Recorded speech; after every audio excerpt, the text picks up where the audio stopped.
दोस्तों आज आपको आर्मी एनए का पेपर कराने जा रहा हूँ। ये सारे क्वेश्चन जो आप देख रहे हैं सारे आर्मी के एनए में आए हुए सारे क्वेश्चन हैं।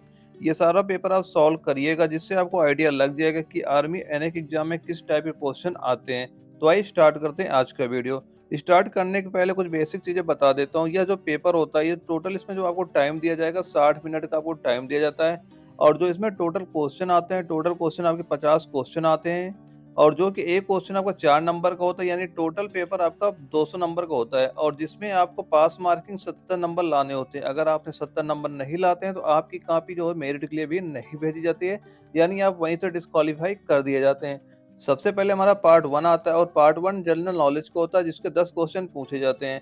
और जिसमें हमारा पहला क्वेश्चन पूछा गया था कि रेड क्लिफ लाइन किन दो देशों के बीच है। तो रेड क्लिफ लाइन किन दो देशों के बीच है? यह भारत और पाकिस्तान के बीच है।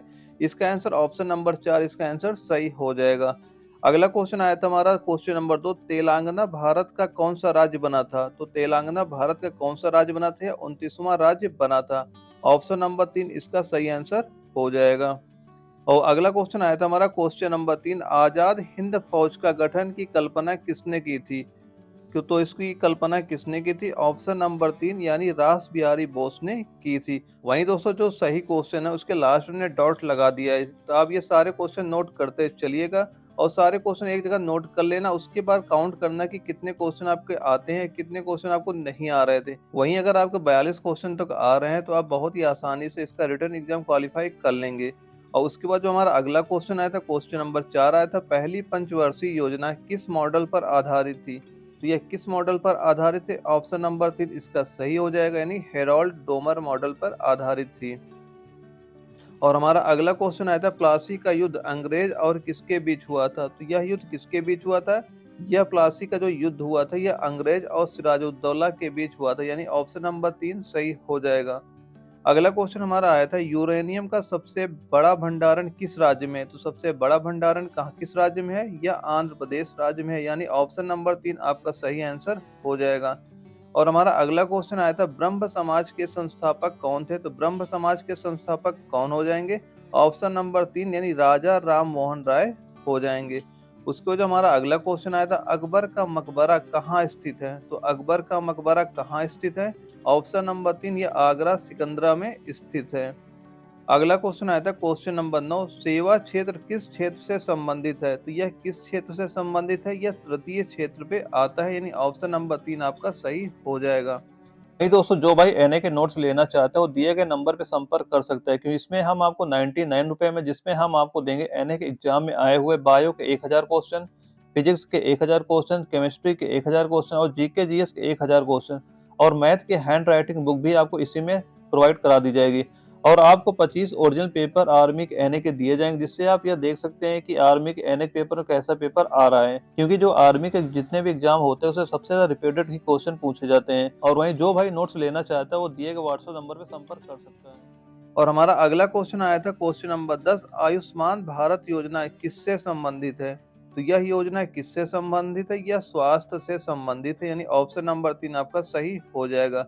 यहाँ से दोस्तों हमारा पार्ट 1 समाप्त हो जाता है। इसके बाद हमारा पार्ट 2 स्टार्ट हो जाता है। पार्ट 2 पे बायोलॉजी के क्वेश्चन पूछे जाते हैं और जिसके 15 क्वेश्चन आते हैं। और इसमें जो हमारा पहला क्वेश्चन बायोलॉजी का आया था वह आया था क्वेश्चन नंबर 11, शरीर की सबसे बड़ी ग्रंथि कौन सी है? तो शरीर की सबसे बड़ी ग्रंथि कौन सी हो जाएगी? यकृत सबसे बड़ी ग्रंथि हो जाएगी। अगला क्वेश्चन आया था क्वेश्चन नंबर 12, ये क्वेश्चन थोड़ा मिसप्रिंट है, आप इसे सही कर लेना। इसमें पूछा गया था, मनुष्य में ऐच्छिक गति को नियंत्रित कौन करता है? तो ऐच्छिक गति को कौन नियंत्रित करता है? ये सेरिब्रम इसको नियंत्रित करता है, यानी ऑप्शन नंबर 3 आपका सही हो जाएगा। अगला क्वेश्चन आया था हमारा क्वेश्चन नंबर 13 और इसमें पूछा गया था कि निम्नलिखित में से कौन सा एंजाइम लार में पाया जाता है? तो कौन सा एंजाइम लार में पाया जाता है? यानी टॉयलिन एंजाइम होता है जो लार में पाया जाता है। ऑप्शन नंबर 1 इसका सही आंसर हो जाएगा। और उसके बाद जो हमारा अगला क्वेश्चन आता है क्वेश्चन नंबर 14, किस अभिक्रिया द्वारा पौधों में ऑक्सीजन बाहरी वातावरण से कोशिकाओं में पहुंचता है? तो इसका आंसर क्या हो जाएगा? इसका आंसर हो जाएगा विसरण, यानी कि ऑप्शन नंबर 4 आपका सही आंसर हो जाएगा। वहीं दोस्तों जो अगला क्वेश्चन आया हुआ क्वेश्चन नंबर 15, इस क्वेश्चन में कुछ मुझे डाउट लग रहा है कि क्वेश्चन शायद मिसप्रिंट है या कुछ गलत टाइप हो गया है, क्योंकि इसमें क्वेश्चन पूछा गया, एक स्वस्थ मनुष्य का रक्तचाप कितना होता है? और इसके जो ऑप्शन दिए गए मुझे अब कोई भी ऑप्शन ऐसा नहीं लग रहा जो सही हो, क्योंकि इसका जो हमें आंसर मुझे सही लग रहा है वो लग रहा है कि 80 और 120 के बीच में होना चाहिए, और इसमें कोई भी ऑप्शन में ऐसा कुछ दिया गया नहीं है। तो वैसे आप मेरे ख्याल से यही लिख लेना कि 120 और 80 के बीच में स्वस्थ मनुष्य का रक्तचाप होता है। और अगला जो क्वेश्चन पूछा गया था वो क्वेश्चन नंबर 16 आया था। इसमें पूछा गया था जीव विज्ञान शब्द का प्रयोग सर्वप्रथम किसने किया था? तो सर्वप्रथम किसने किया था इसका प्रयोग? अरस्तु ने किया था। ऑप्शन नंबर 2 सही हो जाएगा। अगला क्वेश्चन आया था क्वेश्चन नंबर 17, माइकोलॉजी में किसका अध्ययन किया जाता है? तो माइकोलॉजी में किसका अध्ययन किया जाता है? यानी शैवाल का अध्ययन किया जाता है, यानी ऑप्शन नंबर 3 आपका सही हो जाएगा। और अगला क्वेश्चन आया था क्वेश्चन नंबर 18, और इसमें पूछा गया था फूलों का अध्ययन क्या कहलाता है? तो फूलों का अध्ययन क्या कहलाता है? ये एंथोलॉजी कहलाता है। ऑप्शन नंबर 3 सही हो जाएगा। और जो हमारा अगला क्वेश्चन आया था क्वेश्चन नंबर 19 आया था। इसमें पूछा गया था आलू का खाने योग्य भाग कौन सा होता है? तो आलू का खाने योग्य भाग कौन सा होता है? तना होता है, यानी ऑप्शन नंबर 3 आपका सही आंसर हो जाएगा। और हमारा अगला क्वेश्चन आया था क्वेश्चन नंबर 20, और इसमें पूछा गया था हार्मोन शब्द का नामकरण किसने किया? तो इसका नामकरण किसने किया था? इसका नामकरण बेलिस ने किया था, यानी ऑप्शन नंबर 3 आपका सही आंसर हो जाएगा। और हमारा अगला क्वेश्चन आया था क्वेश्चन नंबर 21। इसमें पूछा गया था मेंडल के नियम का अपवाद क्या है? तो मेंडल के नियम का अपवाद क्या होता है? युग्म की शुद्धता, यानी कि ऑप्शन नंबर 3 इसका सही आंसर हो जाएगा। और अगला क्वेश्चन हमारा जो आया था वो क्वेश्चन नंबर 22 पूछा गया था। इसमें पूछा गया था किसी पदार्थ का श्रवण गुणांक 1 से कम होता है? तो किसका कम होता है? इसका होता है कार्बनिक अम्ल का 1 से कम होता है, यानी ऑप्शन नंबर 1 आपका सही हो जाएगा।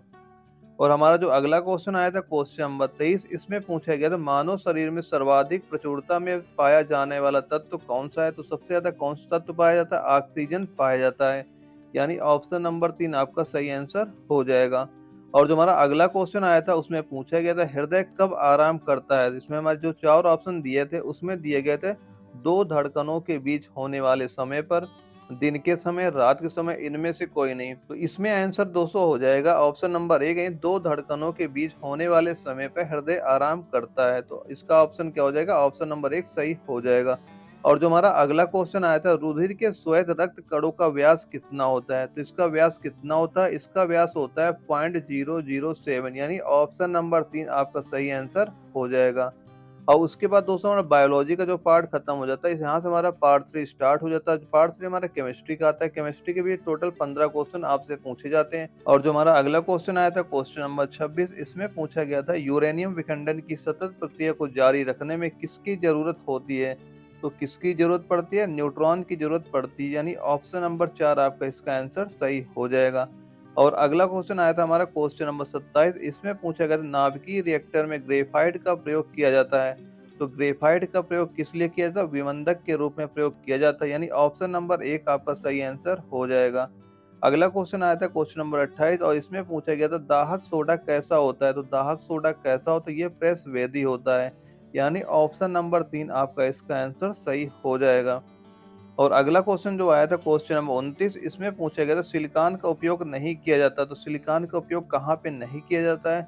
ये जो 4 ऑप्शन दिए गए इसमें पहला ऑप्शन दिया गया है सोलर पैनल में इसका प्रयोग किया जाता है, ऑप्टिकल ग्लास में भी प्रयोग किया जाता है, आईसी के निर्माण में भी इसका प्रयोग होता है, लेकिन जो स्याही कलम वाला ऑप्शन दे रहा है इसमें इसका प्रयोग नहीं किया जाता, यानी ऑप्शन नंबर 4 इसका सही हो जाएगा। और वहीं जो हमारा अगला क्वेश्चन आया था क्वेश्चन नंबर 30। इसमें पूछा गया था समुद्र जल के वाष्पन के द्वारा प्राप्त किया जा सकता है। तो क्या प्राप्त किया जा सकता है? यानी नमक को प्राप्त किया जा सकता है, यानी ऑप्शन नंबर 2 इसका सही आंसर हो जाएगा। अगला क्वेश्चन आया था कौन सा तार इस्पात के तार से अधिक प्रबल होता है? तो कौन सा तार इस्पात के तार से अधिक प्रबल होता है? नायलॉन का तार प्रबल होता है, यानी ऑप्शन नंबर 3 आपका सही आंसर हो जाएगा। और हमारा जो अगला क्वेश्चन आया था उसमें पूछा गया था भारत में बिजली उत्पादन का प्रमुख स्रोत क्या है? तो भारत में बिजली उत्पादन जो प्रमुख स्रोत है वो कोयला ही है, यानी ऑप्शन नंबर 3 आपका सही आंसर हो जाएगा। अगला क्वेश्चन आया था हमारा निम्नलिखित में से कौन सिरका का प्रमुख घटक है? तो सिरका का प्रमुख घटक क्या होता है? एसिटिक एसिड होता है, यानी कि ऑप्शन नंबर 4 आपका सही आंसर हो जाएगा। अगला क्वेश्चन हमारा जो आया था क्वेश्चन नंबर 34। उसमें पूछा गया था कि रबड़ के वल्कनीकरण के लिए उसमें मिलाया जाता है। तो क्या चीज मिलाया जाता है? उसमें सल्फर मिलाया जाता है, यानी ऑप्शन नंबर 4 आपका इसका आंसर सही हो जाएगा। और वहीं पे जो हमारा अगला क्वेश्चन आया था क्वेश्चन नंबर 35, इसमें पूछा गया था गोबर गैस के मुख्य घटक हैं, तो गोबर गैस का जो मुख्य घटक क्या हो जाएगा, मीथेन और ब्यूटेन हो जाएगा। यानी कि ऑप्शन नंबर 3 आपका आंसर सही हो जाएगा। और जो हमारा अगला क्वेश्चन आया था क्वेश्चन नंबर 36, इसमें पूछा गया था हीरा और ग्रेफाइट होते हैं, तो ये क्या होते हैं, ये एक दूसरे के अपरूप होते हैं, यानी ऑप्शन नंबर 3 आपका इसका सही आंसर हो जाएगा। और अगला क्वेश्चन आया था क्वेश्चन नंबर 37, और इसमें पूछा गया था पीतल किसकी मिश्र धातु होती है, तो पीतल किसकी मिश्र धातु होती है, यह जस्ता और तांबा की मिश्र धातु होती है, यानी ऑप्शन नंबर 1 इसका सही आंसर हो जाएगा। अगला क्वेश्चन आया था हमारा क्वेश्चन नंबर 38, इसमें पूछा गया था अमलगम मिश्र धातु है, तो अमलगम कौन सी मिश्र धातु होती है, यह की मिश्र धातु होती है। अगला क्वेश्चन आया था हमारा 39 नंबर, लोहे का जंग लगना कैसी क्रिया है, तो लोहे का जंग लगना कैसी क्रिया हो जाएगी, यानी ऑप्शन नंबर 3 ऑक्सीकरण के कारण लोहे में जंग लगता है, तो इसका आंसर हो जाएगा ऑप्शन नंबर 3 सही हो जाएगा। अगला क्वेश्चन आया था हमारा क्वेश्चन नंबर 40, इसमें पूछा गया था निम्न में से कौन सा लौह अयस्क है, तो लौह अयस्क क्या हो जाएगा, मैग्नेटाइट हमारा लौह अयस्क होता है, यानी ऑप्शन नंबर 3 इसका सही आंसर हो जाएगा। और यहाँ से हमारा जो पार्ट 3 है वो समाप्त हो जाता है। इसके बाद हमारा पार्ट 4 स्टार्ट हो जाता है। पार्ट 4 है मैथमेटिक्स से 5 क्वेश्चन पूछे जाते हैं, और जो इसमें हमारा पहला क्वेश्चन आया था, यानी क्वेश्चन नंबर 41 में पूछा गया था कि एक आयताकार खेत की भुजा 39 मीटर है और उसका विकर्ण 89 मीटर है, तो खेत का क्षेत्रफल कितना होगा। दोस्तों सारे मैथ क्वेश्चन आप सॉल्व करिएगा। अगर आपको कोई क्वेश्चन डाउट लगता है तो आप हमें कमेंट बॉक्स में जरूर बताएं, उसका सोल्यूशन हम भेज देंगे। और जो हमारा 41 को क्वेश्चन आया था, उसका जो सही आंसर था वो था कि 3120 हो जाएगा, यानी ऑप्शन नंबर 1 इसका सही आंसर था। और जो हमारा अगला क्वेश्चन आया था मैथ का, वो पूछा गया था क्वेश्चन नंबर 42, यानी कि डिम्पल एक राजमार्ग पर 90 किलोमीटर प्रति घंटा की चाल से यात्रा कर रही है, जबकि सचिन 108 किलोमीटर प्रति घंटा की चाल से यात्रा कर रहा है। उनकी चाल में अंतर की गणना कीजिए, तो चाल में अंतर कितनी आ जाए, जब इसे आप सॉल्व करेंगे तो ऑप्शन नंबर 1 यानी 5 इसका आंसर आ जाएगा। और अगला क्वेश्चन आया था हमारा क्वेश्चन नंबर 43, इसमें पूछा गया था साइन 90 अंश का मान कितना होगा, तो साइन 90 अंश का मान कितना होता है सभी लोग जानते हो, यानी 1 हो जाएगा, यानी ऑप्शन नंबर 1 सही आंसर हो जाएगा। और जो हमारा अगला क्वेश्चन आया था यानी क्वेश्चन नंबर 44, उसमें पूछा गया था किलोमीटर प्रति घंटा की चाल से चलने वाली एक रेलगाड़ी किसी दूरी को तय करने में 60 किलोमीटर प्रति घंटा की चाल से चलने वाली एक अन्य रेलगाड़ी से 3/2 घंटा समय अधिक लेती है, तो वह दूरी कितनी होगी, तो दूरी कितनी हो जाएगी, यानी ऑप्शन नंबर 1 120 किलोमीटर की दूरी हो जाएगी। और जो हमारा अगला क्वेश्चन आया था क्वेश्चन नंबर 45, इसमें पूछा गया था कि यदि किसी वृत्त की त्रिज्या उस वर्ग के विकर्ण के बराबर है जिसका क्षेत्रफल 12 सेंटीमीटर है, तो वृत्त का क्षेत्रफल ज्ञात कीजिए। और इसके जो 4 ऑप्शन आपके सामने दिए गए हैं। दोस्तों ये सारे मैथ क्वेश्चन सॉल्व करिएगा। कोई क्वेश्चन को डाउट लगता है तो आप हमें कमेंट बॉक्स में जरूर बताइएगा।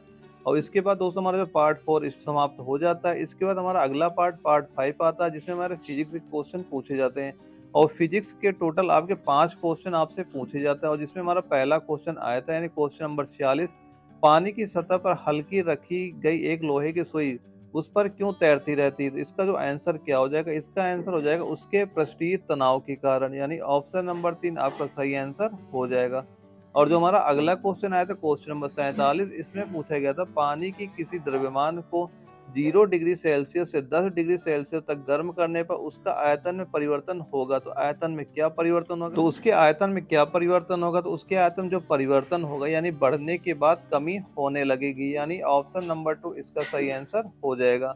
और जो हमारा अगला क्वेश्चन आया था क्वेश्चन नंबर 48, इसमें पूछा गया था निम्नलिखित में से कौन सा भार का इकाई नहीं है, और जो हमारे ऑप्शन दिए गए थे यानी ग्राम, किलोग्राम, पाउंड, डाइन, इसमें जो हमारा पौंड था वो भार का इकाई नहीं है, यानी ऑप्शन नंबर 3 इसका सही आंसर हो जाएगा।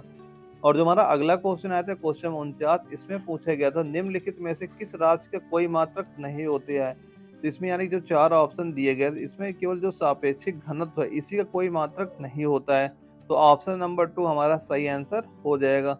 और जो हमारा आखिरी क्वेश्चन आया था क्वेश्चन नंबर 50, इसमें पूछा गया था ध्वनि नहीं गुजर सकती है, तो ध्वनि कहाँ से नहीं गुजर सकती है, यानी 4 ऑप्शन दिए गए थे स्टील से, जल से, वायु से, निर्वात से, तो ध्वनि जो गमन नहीं कर सकती निर्वात से गमन नहीं कर सकती, यानी ऑप्शन नंबर 4 इसका सही आंसर हो जाएगा। दोस्तों आशा करता हूँ ये सारे क्वेश्चन आपने लिख लिए होंगे और अपने काउंट भी कर लिए होंगे कितने क्वेश्चन आपके आ रहे हैं, कितने क्वेश्चन अगर आपको नहीं आ रहे। अगर आपने इस क्वेश्चन सॉल्व किए हैं अगर ठीक से, और आपके अगर 42 क्वेश्चन तक आपके सही हो जा रहे हैं, तो ये मान चलिए कि आपकी जो तैयारी बहुत अच्छी चल रही, आप इसी तरह मेंटेन करते रहना है। अगर 42 क्वेश्चन से आपके कम सही हो रहे हैं तो मान लो तैयारी और आपको करने की ज़रूरत है। और दोस्तों अगर ये वीडियो आपको अच्छी लगे तो वीडियो को लाइक करना, चैनल अगर आप नए हो तो चैनल सब्सक्राइब करना, ताकि आगे भी चल के आपको इस तरह के वीडियो मिलते रहें। ओके दोस्तों, मिलते हैं अगले वीडियो में, तब तक के लिए जय हिंद, वंदे मातरम।